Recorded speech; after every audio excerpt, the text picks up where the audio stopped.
औज़ुबिल्लाहिमिनश्शैतानिर्रजीम बिस्मिल्लाहिर्रहमानिर्रहीम। मैं राना शकील रहमान, प्रोग्राम अवामी मसाइल के साथ। नाज़रीन, आज इस प्रोग्राम में मेरे दो टॉपिक होंगे। एक तो नूर मुक़द्दम कत्ल केस पार्ट 11 और दूसरा नाज़रीन गुजरात के एक हॉस्पिटल में बिल अदा करने के लिए दो बच्चियां फ़रोख्त करनी पड़ी। नाज़रीन, सबसे पहले तो ज़ाकिर जाफ़र और असमत आदम जी ने हाई कोर्ट में ज़मानत के लिए अपना नया वकील अपॉइंट किया है, मियां अशफाक अहमद साहब। नाज़रीन, नूर मुक़द्दम कत्ल केस की ताज़ा तीन अपडेट ये हैं कि 14 दिन के रिमांड के बाद ज़ाकिर जाफ़र और असमत आदम जी और उनके दो मुलाज़मीन कि हर 14 दिन के बाद ड्यूटी मजिस्ट्रेट के सामने उन्हें पेश करना होता है, हाज़िरी लगवानी होती है। कल मेरा सोर्सेज सुबह 8 बजे कमरा अदालत के बाहर पहुंच गए और वहां पर 3 से 4 घंटे इंतज़ार किया। इंतज़ार करने के बाद जब वो अदालत में नहीं आए तो उन्होंने मुल्ज़मान की तलाश शुरू कर दी। अच्छा नाज़रीन, होता ये है कि हर 14 दिन के बाद मुल्ज़मान को ड्यूटी मजिस्ट्रेट के सामने लाया जाता है और सबसे पहले उन्हें बख्शी खाने लाया जाता है। बख्शी खाने के बाद फिर जैसे जैसे उनके नाम आते हैं, आवाज़ लगती है और बारी बारी उन मुल्ज़मान को उधर ड्यूटी मजिस्ट्रेट के सामने पेश करना होता है। 3-4 घंटे इंतज़ार करने के बाद जब मुल्ज़मान नज़र ना आए तो हमारे सोर्सेज ने खोज लगानी शुरू की तो पता चला कि ज़ाकिर जाफ़र और उनकी असमत बेगम और दो मुलाज़मीन उन्हें बख्शी खाना से ही वापस जेल ले जाया गया और रोबकार के ज़रिए उनकी हाज़िरी लगवाई गई। अब इसके पीछे वजह क्या है कि वो मीडिया के सामने नहीं आना चाह रहे थे या उन्हें रोका गया था कि मीडिया के सामने ना जाएं। इस तरह की कोई ना कोई वजह हो सकती है जिसकी वजह से उन्हें ड्यूटी मजिस्ट्रेट के सामने पेश नहीं किया गया। अब वो 23 अगस्त को दोबारा उन्हें लाया जाएगा और वहाँ पर बख्शी खाना में उनकी वकला साहिबान से मुलाकात हुई है और वो बार बार ये इसरार कर रहे हैं कि हमें जल्द अज जल्द हाई कोर्ट के लिए ज़मानत के लिए अप्लाई करो और हमें ज़मानत दिलाई जाए। नाज़रीन, इस तरह के मौसम में, गर्मी और हबस का ये मौसम है जहाँ पर असमत और ज़ाकिर जाफ़र के लिए किसी जहन्नम से दोज़ख से कम नहीं है। इस तरह की जो गर्मी और हबस है, ख़ासकर ये जो लोग होते हैं जिनके कनालों में घर होते हैं और मरलों में उनके वाशरूम होते हैं।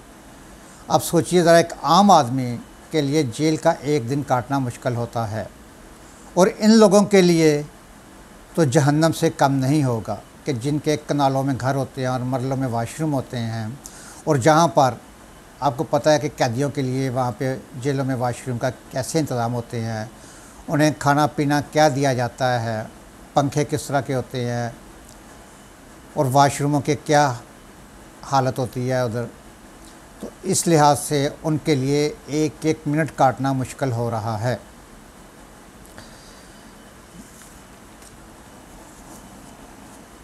दूसरा नाज़रीन, अब उनकी कोशिश है, वकील चेंज करने की वजह भी यही है कि हाई कोर्ट में जब वो दोबारा अप्लाई करेंगे कि उनकी ज़मानत किसी तरीके से कंफर्म हो जाए।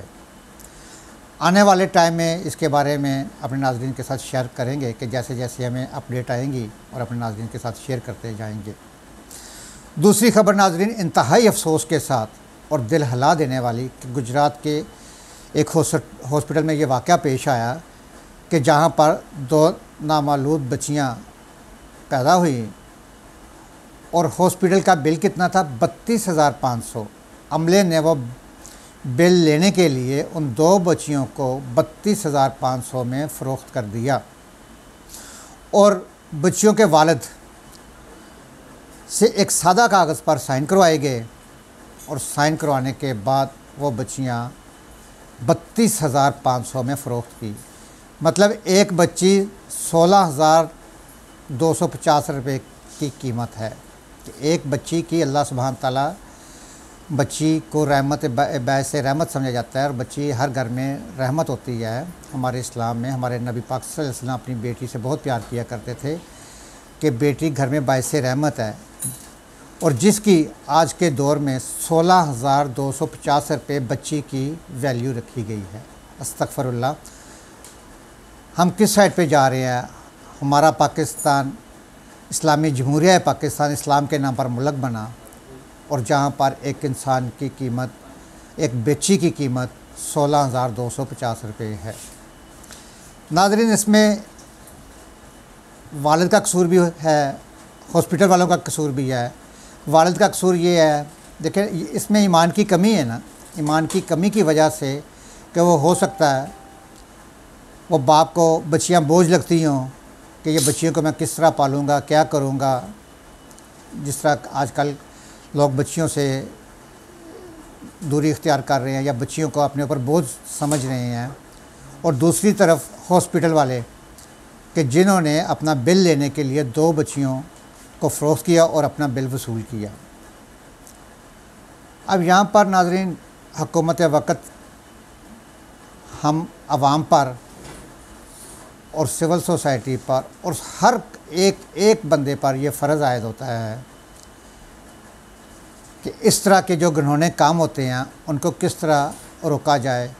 आए दिन कोई ना कोई नूर मुकद्दम जैसा वाक़या, मिर्ज़ा उस्मान जैसा वाक़या, इस तरह की बच्चियों को फ़रोख्त करने जैसे वाक़यात हो रहे हैं। हम किस तरफ जा रहे हैं, ये हमारी इस्लाम से दूरी की वजह है।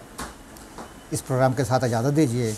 अपने घर का, महल्ले का और अपने खूबसूरत प्यारे पाकिस्तान की सफाई का ख़ास ख्याल रखें। सफाई नहीं सिर्फ ईमान है। पाकिस्तान जिंदाबाद, पाइंदाबाद। अल्लाह हाफ़िज़।